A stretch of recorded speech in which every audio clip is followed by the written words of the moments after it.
What Wales did today, the world will do tomorrow. This is what the former Assistant General Secretary of the United Nations said in 2015, and that's Mr. Nicholseth. That brings me to the next chapter, chapter number 4 on sustainability and Wales. There are two reasons why I wanted to choose this topic. And, well, like I said, it's really about me exploring things. And as I explore along the way, I just put it in the space. I recently got this book from my library, and this is called The Future Gen Lessons from a Small Country by Jane Davidson, who actually is the minister who implemented one of the acts that is called the Well-Being of the Future Generations Acts in 2015. And she wrote this book, and I absolutely love it. To be fair, I've got a few more pages left, but I've got enough information to actually share in the space. That's the first reason. And the second reason is I really wanted to know more about the country that I live in. I don't live in Wales. I know Wales itself is a country, but it's part of the United Kingdom. And so Wales has got the potential to be one of the most sustainable countries in the world. And I guess this video is more about why I stand by this and why the world as well thinks so. The first reason is Wales has actually legislated for the future generations, and that is by the act that I mentioned earlier. So it's fine to pass an act, but what does it translate to in actual life for a common man? So that's the big question. Say there's a space that needs a road, right? So, and you also anticipate a lot of traffic on that road. A usual plan would be fine. There's more traffic, so we need to expand the space and create bigger roads so that it can accommodate the traffic, right? So, as per this act, it's not that simple. You have to bear in mind the element of sustainability when you create anything new. So if you're planning to create a road, or if you're planning to alter the space, you have to make sure that it's got some element of green area, and you'll have to create another space for the pedestrians, and then you'll have to create another space for cyclists. What did I say? Cyclists. Anyways, yeah, you'll have to create another space for cyclists. This in particular has been the case probably in so many countries, including the UK. So you may ask what's so special about it. But this is just the example with roads. I say in everything, take communicable diseases, non-communicable diseases. If a particular hospital says treat it, the government says prevent it, right? Create more sustainable lifestyles. And to integrate that in every little thing, say in waste disposal, recycling, I think that requires, a combined effort and a lot of reminders from every body in the country.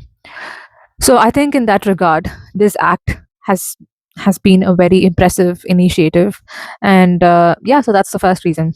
Second reason is Wales is unusually built around a lot of recycling culture. I think Wales has been one of those countries which had a robust mechanism of proper waste disposal and recycling.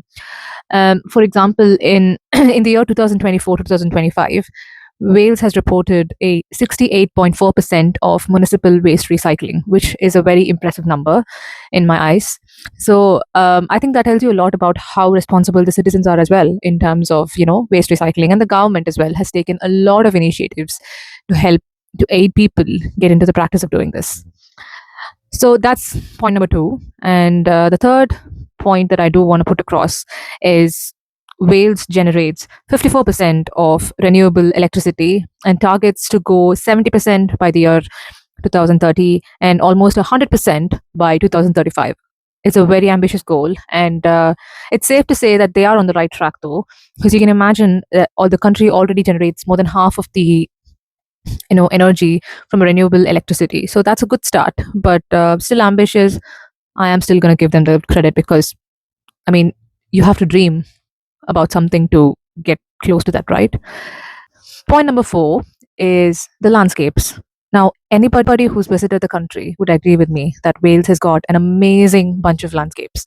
You go north, you go south. Let's all agree on this one. They've got beautiful coastlines, amazing mountains, breathtaking, absolutely. And the most interesting part is each corner of these landscapes are very clean. And obviously there's you get a lot of wind energy that can be generated and recycled. So yeah, I think the landscape by itself is in the favor of sustainability for this country.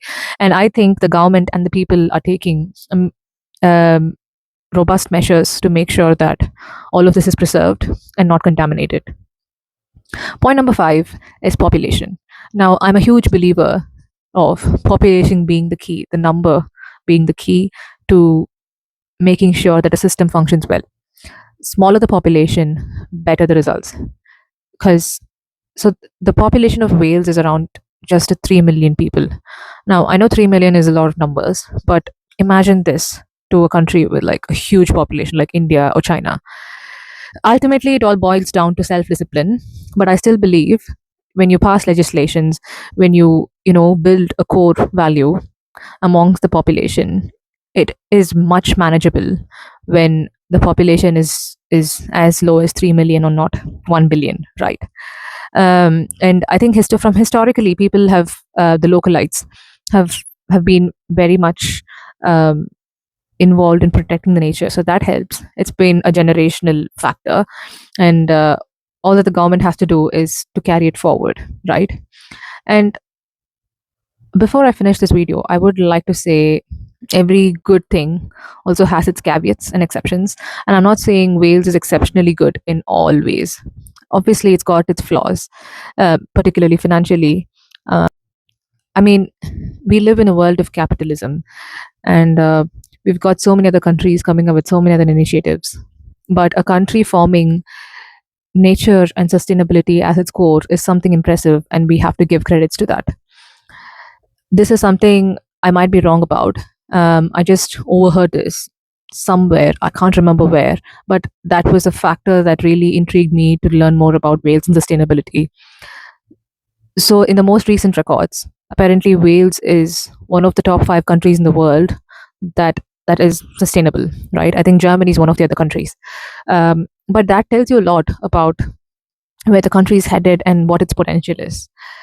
So, yeah, I thought this would be an interesting chapter to discuss, only because I never knew this element about Wales. Although I had a feeling right after I visited the country, I did visited places. I'm like, of course, right? But when you know that the government themselves take such initiatives and the people are so much in favor of it, it gives a sense of positivity, and that's something I really wanted to share. And I would also recommend this book. If you can get through the first 50 pages of the author talking about herself, I think the rest of it is a very good read. Nothing bad. You can always talk about it. I mean, she's done a very good job, but just saying. Okay. And that's this video. I'll see you in the next one. Bye bye.